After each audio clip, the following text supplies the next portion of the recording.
Olá, sejam muito bem-vindos. Meu nome é Adriele Puga, eu sou cirurgiã dentista e está começando o programa Nosso Consultório, com muita informação e, claro, belos sorrisos. E no programa de hoje nós teremos uma convidada especial falando sobre o cuidado dos dentes dos pequenos, das nossas crianças, o que a gente deve fazer, quais os cuidados que nós devemos ter com as nossas crianças. Além disso, nós teremos o quadro Dicas da Dentista, com aquelas dicas especiais do cuidado com a prótese dentária. Você aí que usa rote, dentadura, vai ter algumas dicas para vocês. Além disso, nós vamos falar sobre as possíveis causas das perdas dentárias e o que fazer quando perder um dente. E para dar início ao programa Nosso Consultório, estamos recebendo aqui hoje a doutora Raíssa Mendes, odontopediatra. Doutora, muito obrigada por estar participando aqui conosco hoje. Te agradeço, é um prazer imenso estar aqui com você, com uma amiga tão querida, sendo tão importante a gente contribuir para a disseminação da informação, né? É muito bom, né? Então, para começar aí nossa bateria de perguntas, eu queria saber quando que é preciso se preocupar com a erupção do dente? Então, existe um tempo inicial para esses dentinhos começarem a erupcionar e existe um tempo final para finalizar a erupção desses dentes. Mas não é porque o dentinho de um amiguinho nasceu numa determinada idade, numa determinada época, que o dente de uma outra criança também vai nascer nesse tempo. É importante sempre levar a criança no odontopediatra, ter esse acompanhamento, porque existem alguns fatores que influenciam nessa erupção. E aí pode atrasar ou adiantar esse tempo desse dentinho nascer. Por exemplo, existem procedimentos em que a criança precisa ter um pouco mais de espaço para aquele dente nascer. Existem outros procedimentos em que a gente acelera esse crescimento se a criança tiver com esse dente retido mais tempo do que o necessário. Então, não é uma receita de bolo, mas é importante que a gente faça um acompanhamento com o odontopediatra. Todo mundo já sabe a opinião dos dentistas sobre chupeta, né? Só que mesmo sendo dentista, o meu filho chupa chupeta. Então, qual é a melhor idade aí pra gente retirar a chupeta de vez? A chupeta, né, é aquela velha história. O que acontece? Nós, odontopediatras, ortodontistas, entendemos que a mãe tem que trabalhar, tem que, fazer as coisas de casa. Então a mãe acaba cedendo e dando a chupeta para a criança. Nesses casos, é muito importante que a gente não remova a chupeta da criança de forma brusca, de forma traumática, porque ela tem todo um afeto, existe todo um afeto no ato da sucção da chupeta, que a criança remete todo o aleitamento materno, de quando ela estava ali sendo amamentada, vendo a mãe, ouvindo a voz da mãe. Então, a idade melhor para a gente remover, a melhor idade seria até os 4 anos, porque até os 4 anos de idade, a própria musculatura da criança consegue corrigir aquela mordida aberta, bem característica de pacientes que fazem uso de chupeta, né? Existem as chupetas que são mais recomendadas, que são as ortodônticas, mas o ideal é a gente conseguir remover de forma não traumática, né, até os 4 anos de idade. A gente tem todo um trabalho, né, vai trocando a chupeta pelo copinho, com biqueira, para a criança poder transferir um hábito de sucção para outro e a gente conseguir gradativamente ir removendo aquela chupeta. Porque quando a gente joga no telhado, tem mães que botam sementinha de chia para dizer que estava sujo. A gente vai tirar e vai colocar no Papai Noel. Pois vai trocar com o Papai Noel. A gente acaba criando um trauma mesmo para a criança, um trauma psicológico. Então, existem crianças que nem assim, nem a gente fazendo esse desmame, elas conseguem trocar, né, deixar a chupeta de lado. Então a gente tem também um acompanhamento de uma equipe multidisciplinar, conta com a ajuda dos psicólogos, fonoaudiólogos, para a gente poder conseguir corrigir, né, e remover esse hábito que acaba acontecendo, não tem jeito, né, de uma forma menos traumática possível e ainda assim não ter um prejuízo para a dentição. E agora me fala, chupar o dedo ou chupar a chupeta? Qual é o pior? Então, Adri, os dois acabam sendo prejudiciais, né? Porque os dois são hábitos que tiram a nossa língua de posição. Se a gente tira uma musculatura da posição, a gente tem uma outra musculatura somente agindo. E aí causa toda aquela mordida aberta bem característica, né? Então, o que acontece? A chupeta, geralmente a criança não tem o tempo todo ali para acabar sugando, fazendo aquela força. Algumas crianças pedem em algum momento, outras crianças usam quando vão dormir, pedem aos pais quando vão dormir. Só que o dedo fica ali o tempo todo, né? A criança está ali, teve algum momento de estresse, algum momento de ansiedade. O dedo, a sucção vai relembrar aquele momento do aleitamento, assim como a chupeta, e vai trazer de volta aquela lembrança, aquele bem-estar. Então, muitas crianças, até muitos pacientes meus no consultório têm vergonha, né? Porque acabam crescendo e aí acabam chupando o dedo na escola, as outras crianças brincam, né? Acabam fazendo alguma piada. E a maioria das crianças que eu recebo no consultório, elas já chegam envergonhadas. Então, para eu conseguir quebrar aquele clima, eu pergunto, qual é o dedinho que você chupa? E aí a criança já percebe que ela não vai ser criticada, mostra, e aí a gente começa todo um trabalho de explicar, porque geralmente são crianças maiores que chegam ao consultório com essa queixa, né? A gente explica, olha, tudo bem fazer isso, a gente entende que é uma coisa confortável para você, mas a gente está crescendo, isso faz mal pro dedinho, faz mal pro dente, faz mal pra boca, pras bactérias, né? Que acaba botando a mãozinha suja na boca, tendo muitos quadros de infecção de garganta, muitos quadros de infecções virais. Então, a gente explica e vai orientando a criança, mas o dedo acaba sendo pior pela maior disponibilidade, né? E a gente tem que fazer um acompanhamento com, mais uma vez, a equipe multidisciplinar, levar a questão para o psicólogo, para a criança entender que existem outras formas dela se sentir confortável, dela se sentir acolhida, né? De sentir aquele bem-estar que não seja colocando o dedinho na boca, sugando o dedinho. E no caso da chupeta, né, como eu falei anteriormente, a gente tem toda uma troca, uma conversa com a criança, mas acaba sendo um pouco mais fácil, porque a criança vai crescendo, ela quer deixar de lado, mas o dedo acaba sendo um hábito um pouco pior da gente conseguir ir removendo. O creme dental com flúor virou uma controvérsia aí no mundo dos influenciadores, né? A gente ouviu falar muito mal do flúor. Por que usar a pasta de dente com flúor e qual a quantidade, que é mais importante ainda, né? Então vamos lá, né? O tão comentado, tão falado flúor, né? O flúor, eu vou explicar um pouquinho pra vocês o que se trata. Ele é uma medicação, né? Que graças a Deus está disponível agora nas pastas de dente. Na maioria dos lugares a gente tem água fluoretada. Porque o que ele faz? Ele cria uma camada de proteção na superfície do nosso dente, que quando começa ali a produção de ácido por causa das bactérias, né? Que acabam causando a cárie, ele cria uma barreira de proteção e ao invés de sair o mineral do nosso dente, essa barreira de flúor acaba interferindo e protegendo o nosso dente, né? Então, desde o primeiro dentinho na cavidade bucal, é importante que a gente faça uso da pasta dental, do creme dental fluoretado com flúor, né?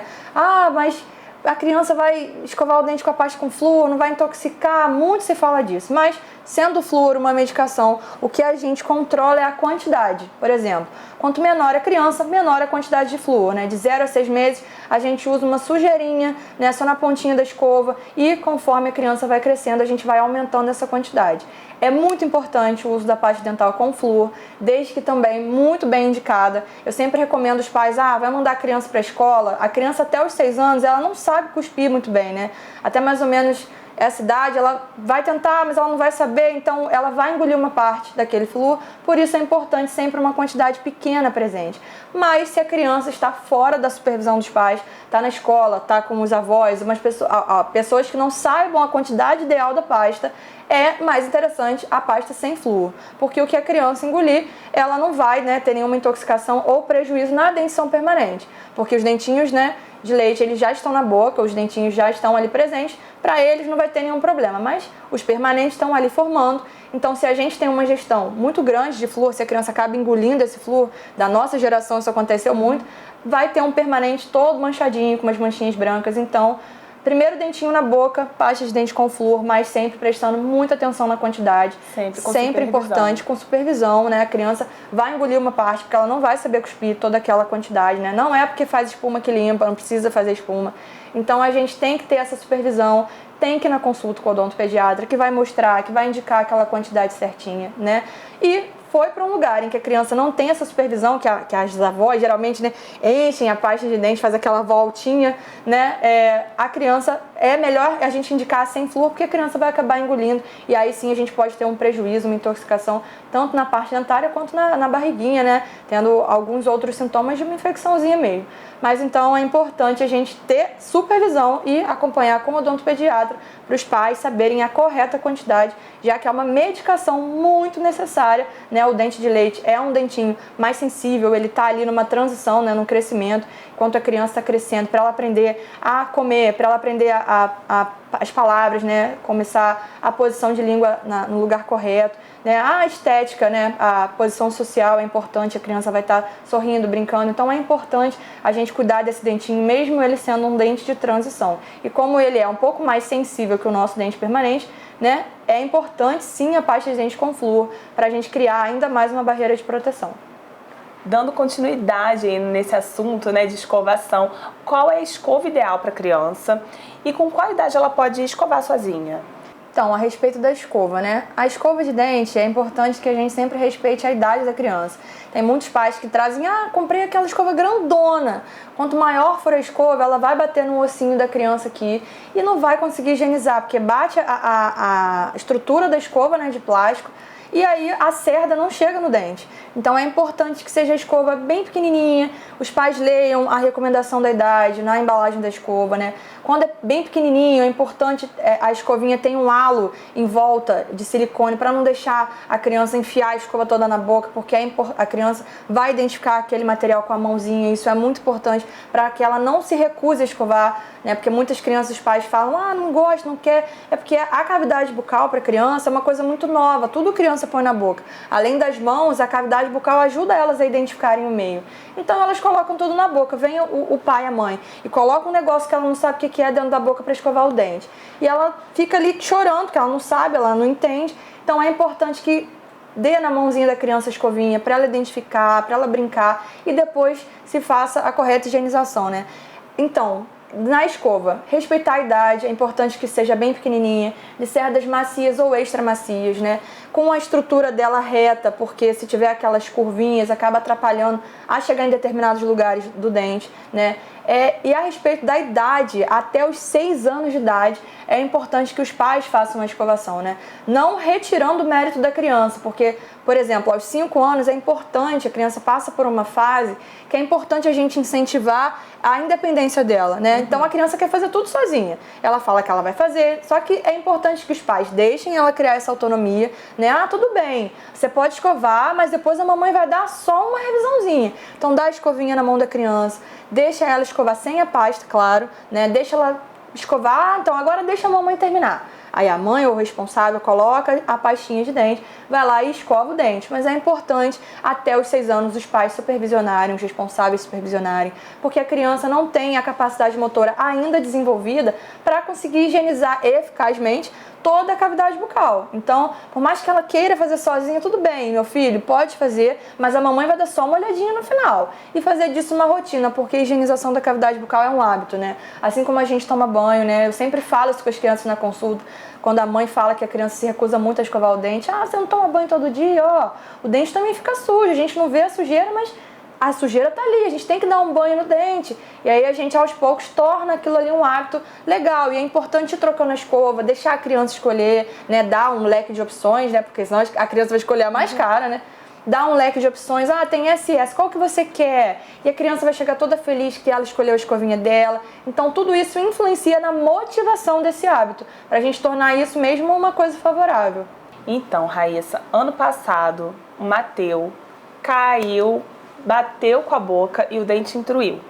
Eu fiquei desesperada, esqueci na hora que eu era dentista, né, gente? Quando acontece com o filho da gente, a gente é mãe. A gente não é dentista. É verdade. E aí eu queria saber o que a gente deve fazer quando a criança cai, bate com a boca, quais são os primeiros socorros, né, que a gente deve tomar. E se acontecer desse dente avulsionar, que é o dente sair, né, para fora da cavidade. Então, essa é uma pergunta que eu recebo muito, né? Isso acontece muito. Todos os dias a gente tem casos de trauma. Isso é normal, Adriana, porque é dentista, né? A gente esquece, a gente desespera, né? No caso do seu filho, a gente teve uma intrusão. Esse é um tipo de trauma, né? Em que a criança bate a boca e o dentinho de leite acaba entrando um pouquinho. É importante que os responsáveis levem o mais rápido possível a um odontopediatra, porque ali dentro tem um dente permanente em formação, né?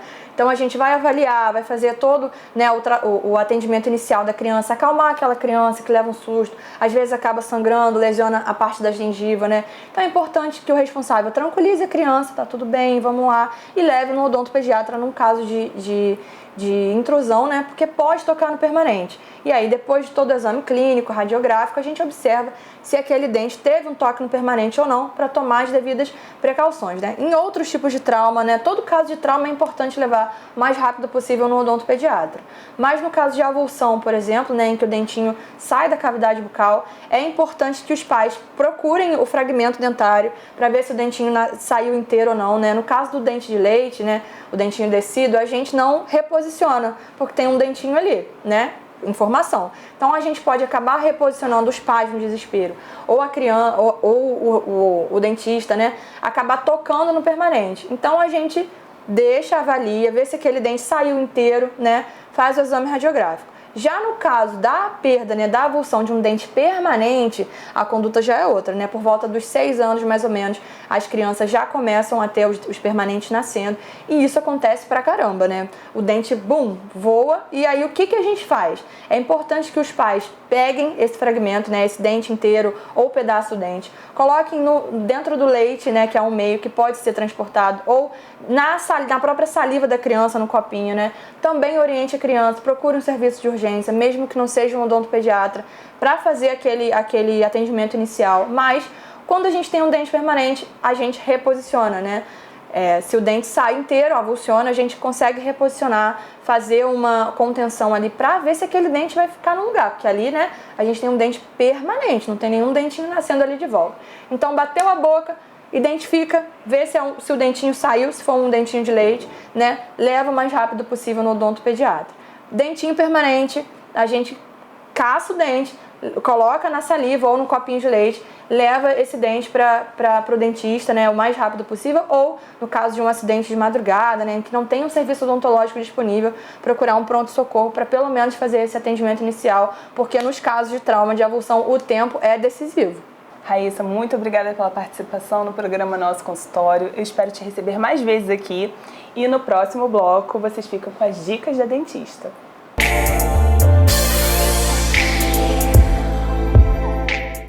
E o Dicas da Dentista de hoje vai para você que está em casa e utiliza prótese dentária. Aquela dentadura, que é a prótese total, a prótese parcial removível, que pode ser o Rote, Flexite, ou até mesmo aquela conhecida como perereca. Bom, gente, primeira coisa, é muito comum vocês utilizarem creme dental e escova dental para escovar, né, para higienizar as próteses de vocês. Só que o que acontece? Os cremes dentais, eles possuem abrasivos, então a prótese dentária de vocês acaba perdendo o brilho, perdendo a lisura. Então o indicado é o detergente.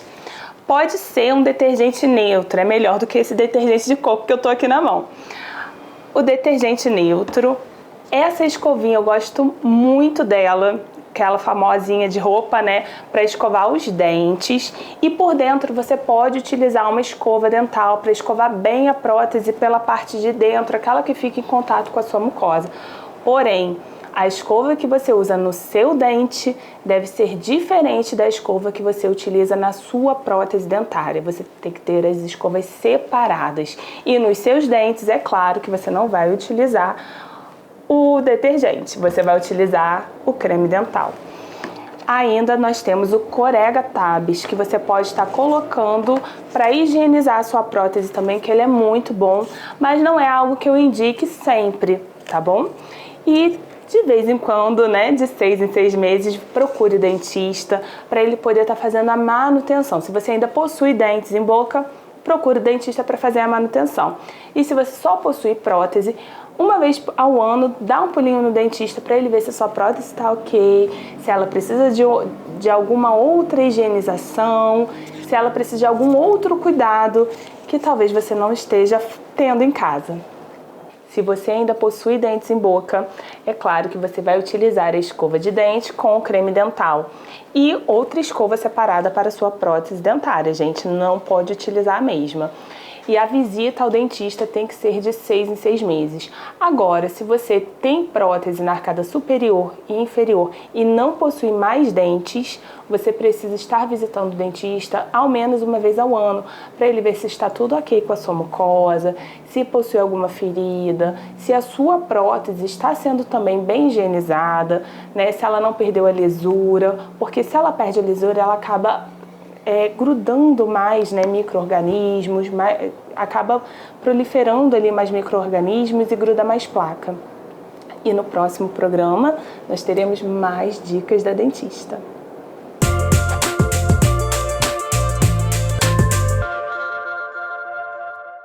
Então, a primeira coisa que a gente precisa saber é o que ocasionou essa perda dentária, né? Foi uma doença periodontal? Foi um trauma? Como que você veio a perder esse dente? Né? Para a gente poder descobrir a causa e ver se você não vai perder nenhum outro dente em boca. Além disso, a gente precisa reabilitar. Todos os nossos dentes, eles trabalham como se fosse uma engrenagem. Então, eles dão suporte e sustentação uns aos outros.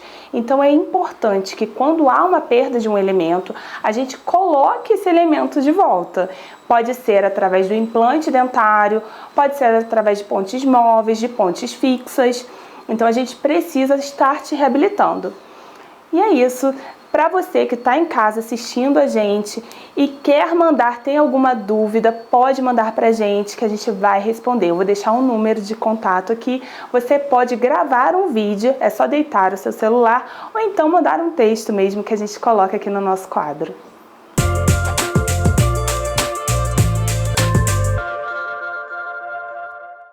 E esse foi o programa Nosso Consultório. Eu espero que vocês tenham gostado.